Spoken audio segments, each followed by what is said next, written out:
நிலையான புகழுக்குரிய தூய்மை மிகு நற்கருணைக்கு எல்லா காலமும் ஆராதனையும் புகழும் ஆட்சியும் உண்டாக கடவது.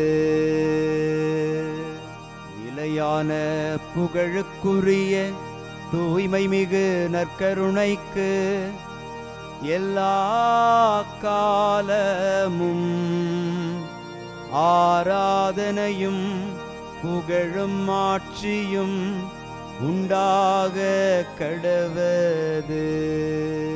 நிலையான புகழுக்குரிய தூய்மை மிகு நற்கருணைக்கு எல்லா காலமும் ஆராதனையும் புகழும் ஆட்சியும் உண்டாக கடவது.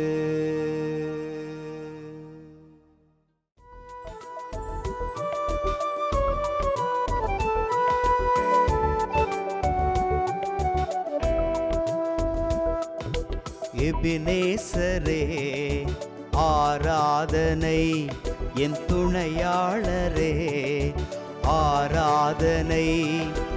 எபினேசரே ஆராதனை, என் துணையாளரே ஆராதனை.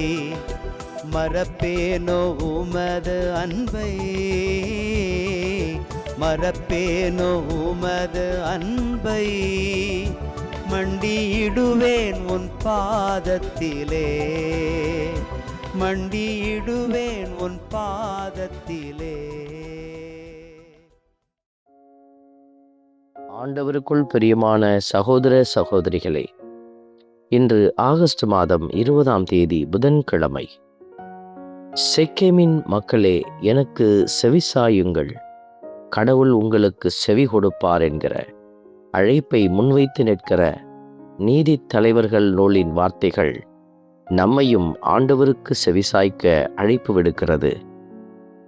அபிமெலேக் என்கிற மனிதனை அவர்கள் தெரிந்தெடுத்து அரசராக்கிய அந்த நிலையை நாம் சிந்திக்கும் இந்த வேளையில் நாமும் எத்தனையோ காரியத்தை நம்முடைய வாழ்க்கையில் முதன்மைப்படுத்தி இருக்கிறோம்.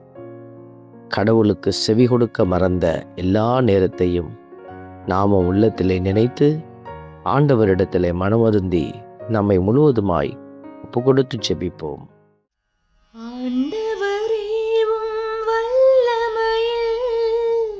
அரசர் பூரிப்பு அடைகின்றார். ஆண்டவரேவும் வல்லமையில் அரசர் பூரிப்பு அடைகின்றார். இன்று திருப்பாடல் 21 நமக்கு அருளப்பட்டிருக்கிறது. ஆண்டவரே, உம் வல்லமையில் அரசர் பூரிப்படைகின்றார்.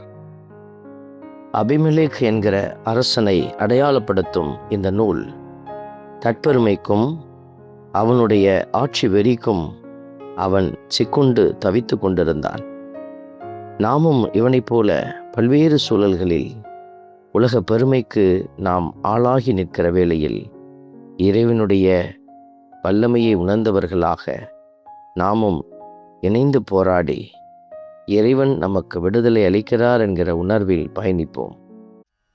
ஆண்டவரேவும் வல்லமையில் அரசர் பூரிப்பு அடைகின்றார். ஆண்டவரேவும் வல்லமையில் அரசர் பூரிப்பு அடைகின்றார். அவர் உள்ளம் விரும்பியதை நீர் அவருக்கு தந்தருளினீர், அவர் வாய்விட்டு கேட்டதை நீர் மறுக்கவில்லை. ஆண்டவருடைய வல்லமையில் பூரிப்படைகிற அரசர் இதோ கடவுளிடத்திலே கேட்பதையெல்லாம் பெற்றுக்கொள்கிறார்.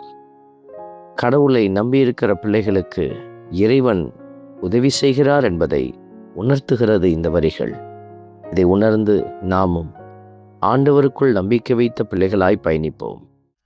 ஆண்டவரேவும் வல்லமையில் அரசர் பூரிப்பு அடைகின்றார்.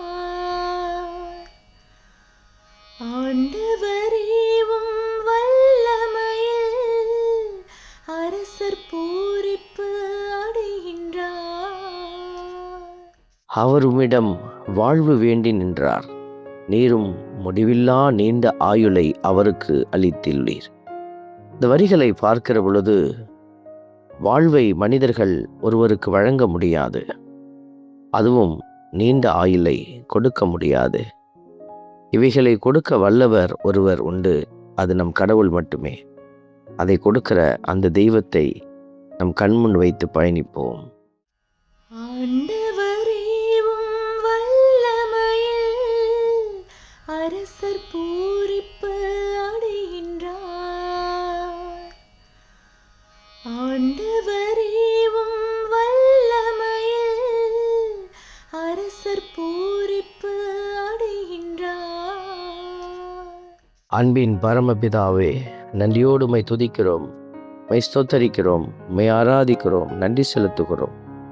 ஆண்டவரே, உம்முடைய பேரிரக்கத்திலே நாங்கள் மகிழ்ந்து பேருவகை கொள்ளும் இந்த வேளையில் உம்முடைய உயிருள்ள வார்த்தைகள் வழியாக எங்களை நீர் ஆசித்து வழிநடத்துகிறீர். உம்முடைய ஆசீர்வாதங்கள் எங்களுக்கு நிறைவை தருகிறது. அதற்காக நன்றி செலுத்தும் இந்த வேளையில் தொடர்ந்து உம்முடைய இரக்கத்தில் பயணிக்க எங்களுக்கு உதவி அருளும். ஆமென். வல்ல இறைவன், தந்தை, மகன், தூய ஆவியார் உங்களையும் உங்கள் குடும்பத்தையும் நிறைவாய் ஆசீர்வதிப்பாராக. ஆமென்.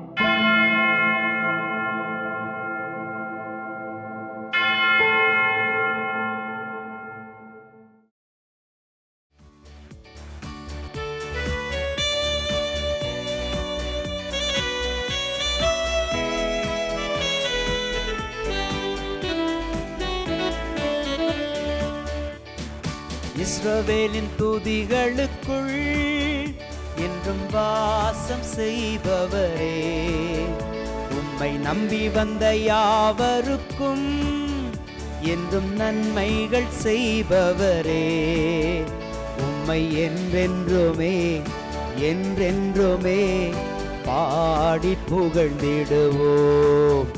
உம்மை எந்நாளுமே எந்நாளுமே ஆராதனை செய்குவோம். உம்மை என்றென்றுமே என்றென்றுமே பாடி புகழ்ந்திடுவோம். உம்மை எந்நாளுமே எந்நாளுமே ஆராதனை செய்குவோம். ஆராதனை ஆராதனை ஆராதனை உமக்கே. அல்லேலூயா அல்லேலூயா, துதி மகிமை உமக்கே. ஆராதனை ஆராதனை ஆராதனை உமக்கே. அல்லேலூயா அல்லேலூயா, துதி மகிமை உமக்கே.